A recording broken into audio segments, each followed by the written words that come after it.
I miss our old future. Rockets, ray guns, and ravishing beauties were the order of the day, and its promise outweighed its peril. A sense of optimism, even expectation, that the world to come would be better, brighter, and, most importantly, worth fighting for, pervaded movies, literature, and of course, comic books. Join us now as we seek to rediscover those lost worlds of excitement, adventure, and intrigue at breakfast.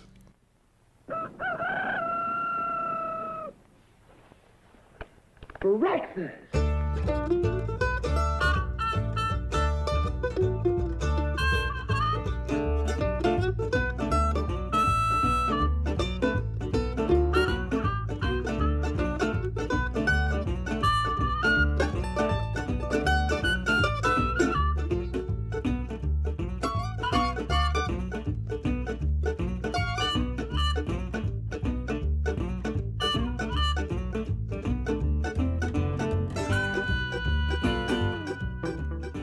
We begin with Planet Comics number 41 from Fiction House. Long a publisher of pulp adventure magazines, Fiction House turned its attention to four-color funnies with Jumbo Comics number 1 in September of 1938. Finding success with breakout character Sheena of the Jungle, the publisher began producing more titles like Wings, Fight, and Planet Comics. Devoted to sci-fi action, Planet featured work from now legendary artists like Matt Baker, Murphy Anderson, and our first feature creator, Lily Renee. Fleeing her native Austria during the outbreak of the Second World War, a young Lily Renee found sanctuary in England before joining her parents in New York City. Always artistic, Renee soon found work illustrating catalogs for Woolworths, but it was a quick jump to comics when she answered an ad from Fiction House. There, she worked on house titles like Senorita Rio, The Werewolf Hunter, and today's first story, The Lost World. Struggling to survive on a future Earth under alien subjugation, Hunt and Lissa stumble upon a Bolta power station. If only they could destroy it. Lissa inadvertently triggers an alarm and the pair begin a desperate run. A Raycycle squad is dispatched to the northeast section as our heroes flee. Notching an arrow, Hunt manages to take one of the Voltons down, but the duo is quickly surrounded. However, before they can be imprisoned, the action is interrupted by a prehistoric Diplodocus, and he's hungry. Everyone heads for Z Hills, but the time-displaced beast quickly closes the gap. He helps himself to a few Voltons before their ray blasts take it down. Using the distraction to their advantage, Hunt and Lissa steal a Raycycle and speed off, but a strange new vehicle appears on the horizon. Using its cannon, it dispatches their Raycycle, then all of the other Volton craft. Enraged, the surviving Voltons advance, but the strange vehicle cuts them down. Just then, Lissa recognizes the craft. It's a leftover from the last Earth Wars. The hatch opens, and the surprises continue as Dr. Schultz appears. He's looking for his lost pet. Maybe they've seen a Diplodocus? No, Doc. We haven't seen it, sorry. Hunt notes Schultz holding a strange object. Turns out it's a chronoscope, which allows him to pluck items from the time stream. Willing to help our heroes destroy the power station, the doctor wanders into the field, triggering another alarm. The Voltons appear and interrogate the old man, roughing him up in the process. Not getting any answers, they drag Schultz into the compound. Forced to reveal the truth about the device, the doc triggers it, bringing monsters from the past into the future. The time-displaced beasts attack, and Schultz is fatally wounded. With his dying breath, the doctor explains to the newly arrived Hunt and Lissa how to sabotage the compound, and a few pushed buttons later, the whole place goes up. Our heroes escape into an even more uncertain future. Next up, it's Gale Allen of the Universal Space Patrol. This story is illustrated by another pioneer of comics' golden age, Fran Hopper. Hopper was an American comics artist whose work primarily appeared in Fiction House strips of the 1940s, like Mista of the Moon, the Jungle Girl adventure Camilla, and our next story, Gale Allen. Space Terminal X2 receives a startling transmission. A rocket is caught in a giant spiderweb.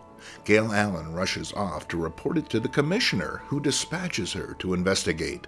Atmos minutes later, Gale is speeding to the coordinates deep in the Milky Way. There waits Itech, a barbaric planet lost through atomic disturbance, now restored to its natural orbit.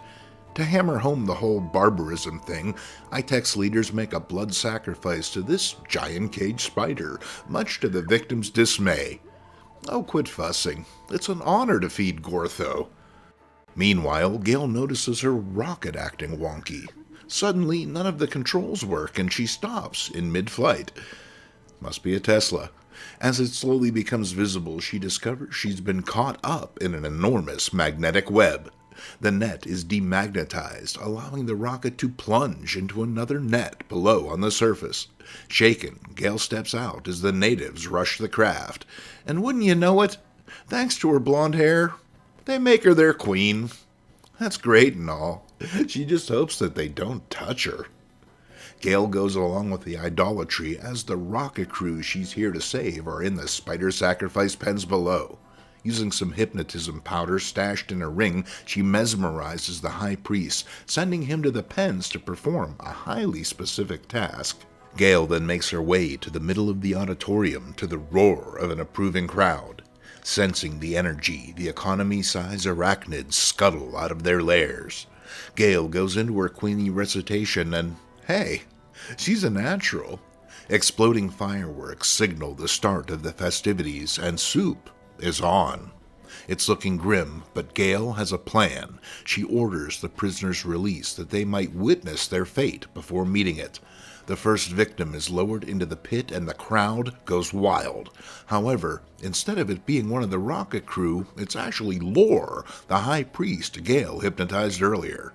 Now emboldened, the Earthmen fight back, forcing the Itech guards into the spider's hairy embrace.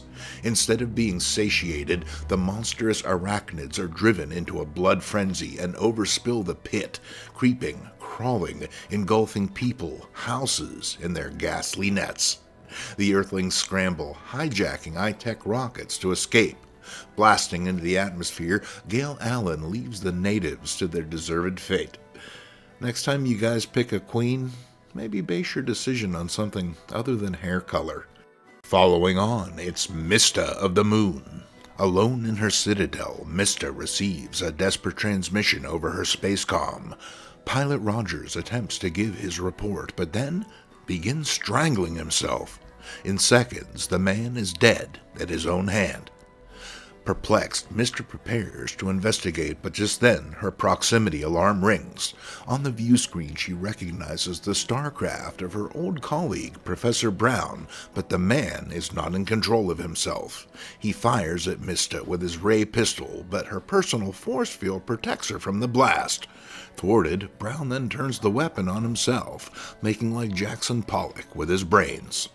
While Mista ruminates on the odd circumstances, we cut away to the instigator of this horrible act, who redoubles his efforts to kill our heroine. At the same time, the news reports several mysterious deaths on the Earth Council and their suspicious replacements. It's all part of the Strange One's plan. Beckoned by her faithful robot, Mista discovers the professor is dead, but his hands walk. In fact, they're running away. Our heroine makes short work of the ambulatory appendages with her blaster, then turns her attention to the case at hand, so to speak. Examining the medical records of the dead men, she discovers they were all in a crash together on Saturn months before.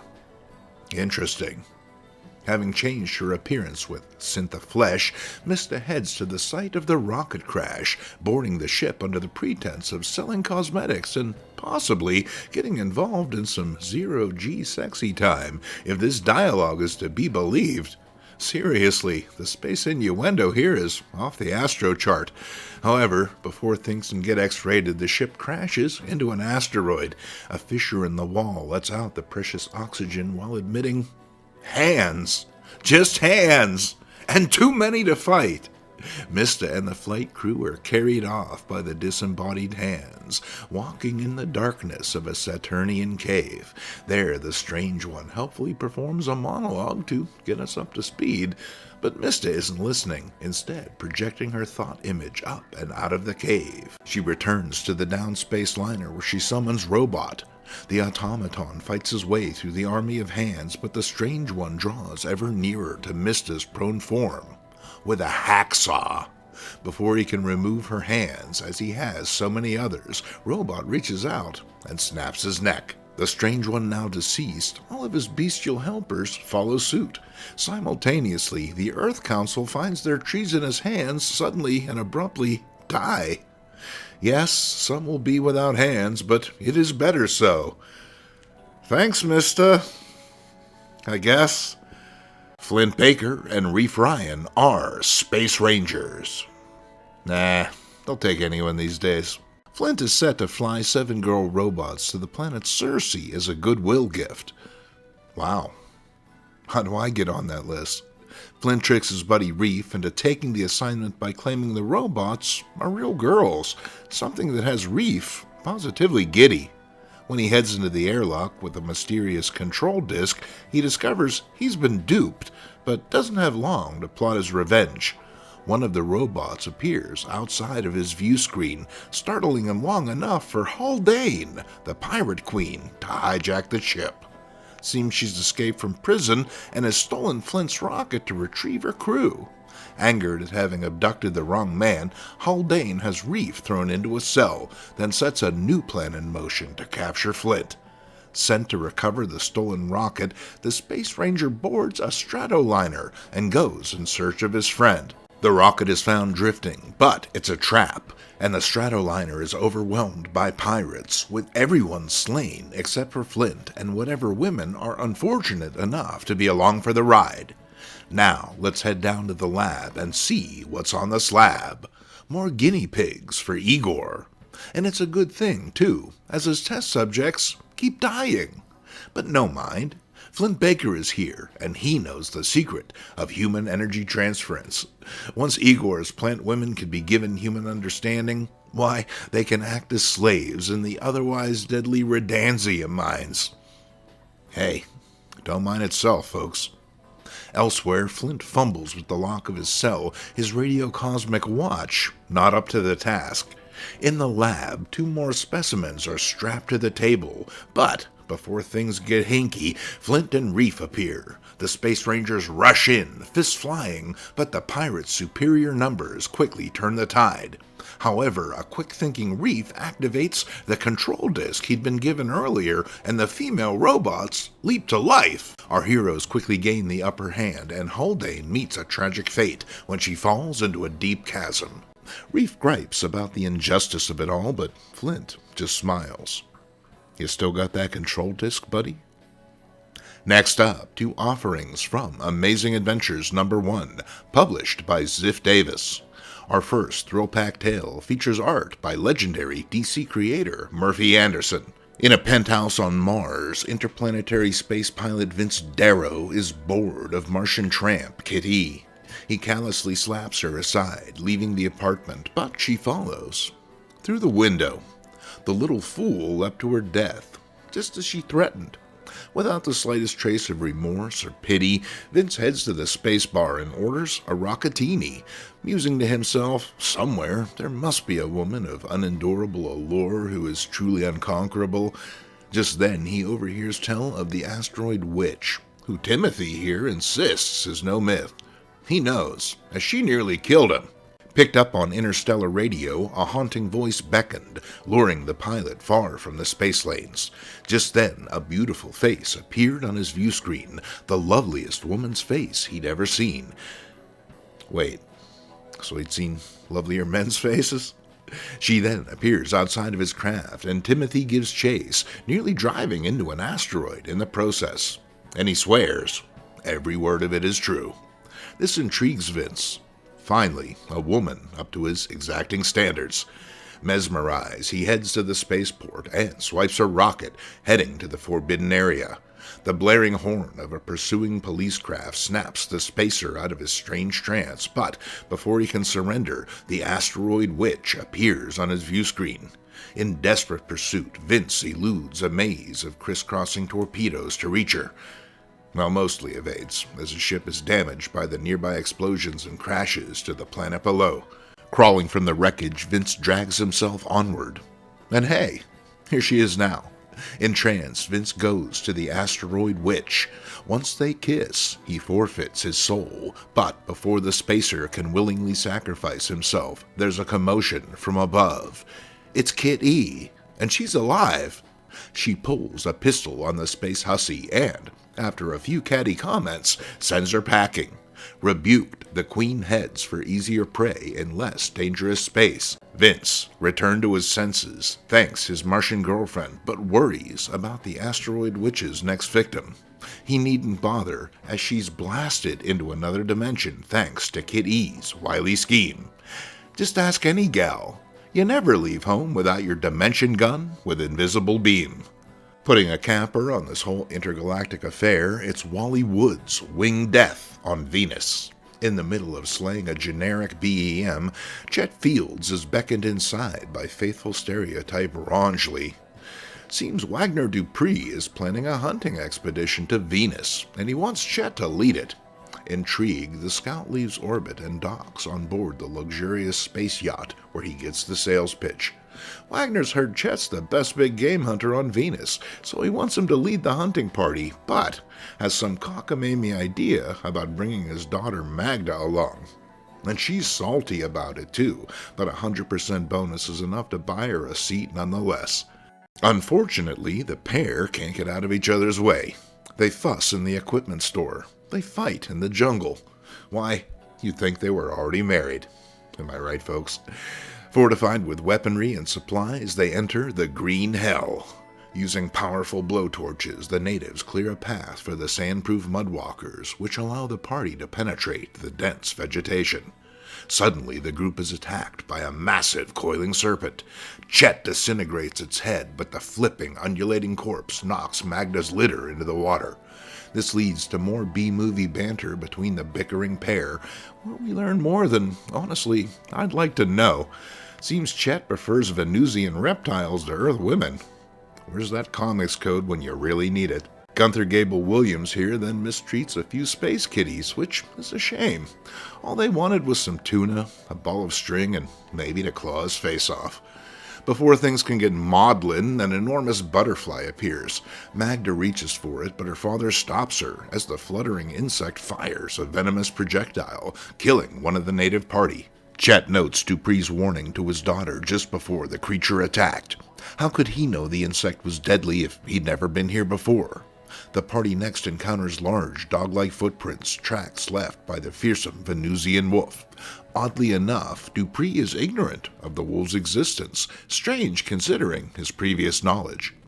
A wall of flame is thrown up around one of the wolves, allowing Dupree a clear shot with his needle ray. Pretty unsportsmanlike behavior, but what do you expect from a guy wearing glasses inside his space helmet? In spite of this questionable accomplishment, Dupree wants more, but the party refuses to go further. This is the territory of the Vulture Men, and the Ant People want no part of it. Neither does Chet, but Magda and her outer bra talk the knucklehead into it. The trio are dazzled by the Vulture Men's glass dome city, but before they can depart, they're ambushed. Seized in powerful hands, the terrified trio is borne skyward. Instants later, in the awesome court of the Winged King, the trespassers are taken to task. Chet makes his apologies, trying to get them off the hook, but the Vulture Men aren't crazy about trespassers. Apparently 30 years ago, a stranger stole one of the gems out of their great idol's eye, which was highly demoralizing for his people and completely wrecked their resale value. For their perfidy, the intruders will remain forever in the city, as prisoners. Forever! Well, ain't that the berries? Placed in a deep pit, Magda breaks down, but her father is strangely optimistic. If he escaped from this cell before, he can certainly do it again. Chet demands to know what Dupree means, and the older man confesses he's the one who stole the gem 30 years ago. As money's running low at home, he decided to come back for the other eye. However, before Chet can react, a vulture man swoops in, having heard the whole thing. Dupree knocks the winged soldier out, and Chet grabs his lasso so that the trio might escape the pit. Chet and Magda head for the rocket, but Dupree instead runs to the idol.